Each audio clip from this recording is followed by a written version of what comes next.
आइए जानते हैं गौरव इतिहास को।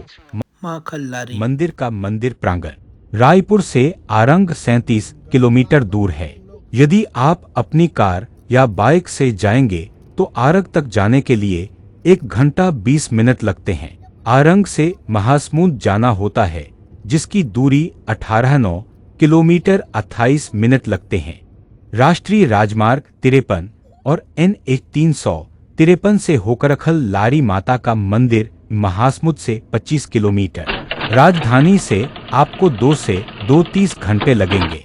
छत्तीसगढ़ की राजधानी रायपुर से लगभग 80 किलोमीटर की दूरी पर यह मंदिर स्थित है। यह मंदिर विश्व में खल्लारी वाली माता के नाम से प्रसिद्ध है। हमारा उद्देश्य इतिहास की विरासत सत्यता को आप लोगों को दिखाना है, जिससे हमारी छत्तीसगढ़ की पहचान है। आइए जानते हैं गौरव इतिहास को। महाभारत काल से जुड़े सत्यता, जिसका उल्लेख पौराणिक कथाओं में वर्णन है। भारत ने इसकी कश्मीर से लेके कन्याकुमारी तक पौराणिक कथाओं से जुड़े इतिहास, यहाँ तक कि बांग्लादेश, अफगानिस्तान, पाकिस्तान की हमारे सिद्धपीठ मंदिर आज भी है। विंटर वेकेशन में अपने परिवार को लेकर बच्चों के साथ तीर्थ स्थान पर जरूर आना चाहिए। इसकी महत्व और कथा से जुड़ी सत्यता दिखाने से ही बच्चे आस्था की ओर आकर्षित होंगे। गीता, रामायण, महाभारत हमें जीवन जीने के मार्ग को बताती है।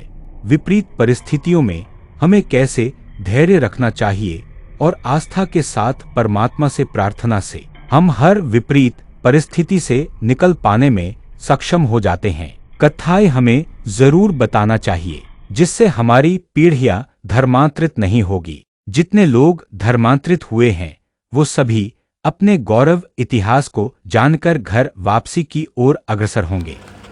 तीर्थ स्थान जाने के पहले उसकी संपूर्ण जानकारी हमें गूगल के माध्यम से ले लेनी चाहिए।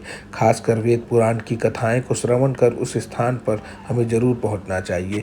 जितनी जानकारी हमें पुराणों के माध्यम से प्राप्त होती है और जब हम उस स्थान पर पहुंचते हैं तो हमारा विश्वास सत्यता को देखकर ईश्वर के प्रति कई गुना ज़्यादा बढ़ जाता है। बच्चों को जब आप घर पर कथाएं सुनाते हैं, फिर बच्चे उसे कल्पना करते हैं और उसके बाद उस स्थान पर आप लेके जाते हैं तो उसकी महिमा जानकर बच्चे आश्चर्यचकित से आनंदित हो जाते हैं। उसकी आस्था उस तीर्थ स्थान के प्रति कई गुनी ज़्यादा बढ़ जाती है और वही बच्चे भविष्य में संस्कारी रहते हैं। आज वर्तमान में फेसबुक, इंस्टाग्राम, यूट्यूब, व्हाट्सएप, इन सभी चीज़ों का सही उपयोग करने का समय आ चुका है। यदि आप और हम अखंड भारत चाहते हैं और देश का विभाजन नहीं चाहते, देश की को संगठित रखना चाहते हैं, तो केवल आप सांस्कृतिक विरासत और धरोहर को हमें लोगों के बीच बताना चाहिए, ताकि जो लोग धर्मांतरित हुए हैं वह मूल धारा की ओर अग्रसर होकर प्रवाहित हो सके, घर वापसी हो सके। घर वापसी ही अखंड भारत और एकजुटता का सबसे बड़ा परिचय है। छत्तीसगढ़ के महासमुंद जिले में स्थित खल्लारी माता मंदिर अकालारी माता टेम्पल से भीम और हिडिंबा के विवाह की कथा जुड़ी है और यहाँ एक बड़ा सा पत्थर है जिस पर भीम के पैरों के निशान होने की मान्यता है, जो महाभारत काल से जुड़ा एक पवित्र स्थान है। यह मंदिर भक्तों के लिए आस्था का केंद्र है, जहाँ हर नवरात्रि में भंडारा भी होता है। खल्लारी मंदिर और भीम के निशान से जुड़ी मान्यता। पौराणिक कथा कहा जाता है कि महाभारत काल में महाबली भीम और राक्षसी हिडिंबा का विवाह खल्लारी की इसी पहाड़ी पर हुआ था।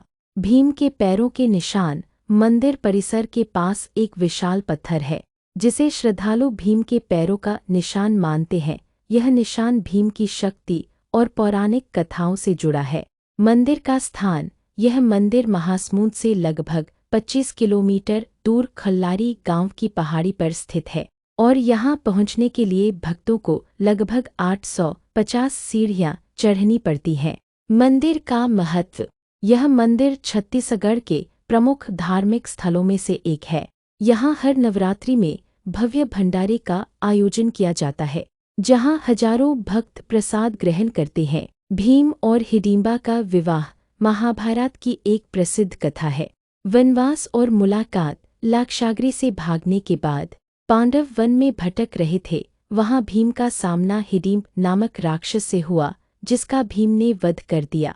हिडिंबा का प्रेम। हिडिंब की बहन हिडिंबा भीम की शक्ति और रूप पर मोहित हो गई और उनसे विवाह करने की इच्छा जताई। कुंती की शर्त। हिडिंबा ने भीम और पांडवों से विवाह की अनुमति मांगी। कुंती ने हिडिंबा से कहा कि वे भीम से तभी विवाह कर सकती है जब वे केवल एक पुत्र होने तक ही साथ रहे और फिर अलग हो जाएं। हिडिंबा ने इस शर्त को स्वीकार कर लिया। विवाह और पुत्र प्राप्ति। इसके बाद भीम और हिडिंबा का गंधर्व विवाह हुआ। कुछ समय बाद हिडिंबा ने एक शक्तिशाली पुत्र को जन्म दिया, जिसका नाम घटोत्कच रखा गया, जो बाद में महाभारत के युद्ध में पांडवों के लिए एक महान योद्धा साबित हुआ। अलगाव पुत्र जन्म के बाद हिडिंबा ने अपने वचन के अनुसार भीम और पांडवों को छोड़कर वह चली गई, लेकिन अपने पुत्र घटोत्कच के साथ पांडवों के कुल का गौरव बनी। इस मंदिर प्रांगण पर नवरात्र में श्रद्धालुओं की भीड़ लगी रहती है, जिसके कारण यहाँ रोपवे की व्यवस्था बनाई गई है। हमारा इंतज़ार खत्म हुआ। अभी आप जिसका दर्शन कर रहे हैं वह माँ खल्लारी है। दुर्ग से रायपुर, रायपुर से आरंग और आरंग से महासमुंद से आप हम खल्लारी माता मंदिर उड़न खटोला के माध्यम से हम ऊपर चढ़े और अभी आप दर्शन कर रहे हैं खल्लारी माता का। माँ आप सभी की मनोकामना पूर्ण करे।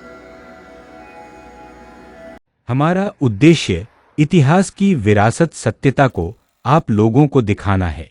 जब आप गूगल पर सर्च मारेंगे और पूछेंगे सबसे प्राचीन धर्म और क्या है, तो आपको उत्तर मिलेगा सनातन धर्म। लेकिन आज धर्मांतरण पर विराम लगाने के लिए और अपनी मूल संस्कृति सभ्यता को सुरक्षित करने के लिए सच को दिखाना न केवल हमारा दायित्व है, यही हमारा कर्तव्य भी है। जो बच्चा सनातन ने जन्म तो लेता है, लेकिन बढ़ती उम्र के अनुसार से छल कपट, छूट, अंधविश्वास, अन्य कारण से आगामी भविष्य में वह धर्मांतरित न हो करके अपने प्राचीन इतिहास और संस्कृति परंपराओं को संजोकर रखना जरूरी है। केवल छत्तीसगढ़ के सभी जिलों के साथ में यहाँ भारत देश के अलग अलग राज्यों के लोग श्रद्धालुगण अपनी मनोकामना को लेकर उपस्थित होते हैं। माँ भगवती का दर्शन करने के लिए आते हैं। मध्य प्रदेश, महाराष्ट्र, तेलंगाना, आंध्र प्रदेश, उड़ीसा, झारखंड, उत्तर प्रदेश, ऐसे सभी राज्य के लोग यहाँ अपनी मनोकामना लेकर आते हैं। श्रद्धालुगण की मनोकामना माँ भगवती जरूर पूर्ण करती है। नवरात्र के अलावा भी श्रद्धालुओं की लगातार यहाँ पर भीड़ रहती है। माँ भगवती का दर्शन करने के लिए लोग परिवार के साथ दूर दूर से आते हैं और अपनी मनोकामना पूर्ण करते हैं। यहाँ का प्राकृतिक सौंदर्य मनमोहक है, जो आपको अपनी ओर आकर्षित करते हैं।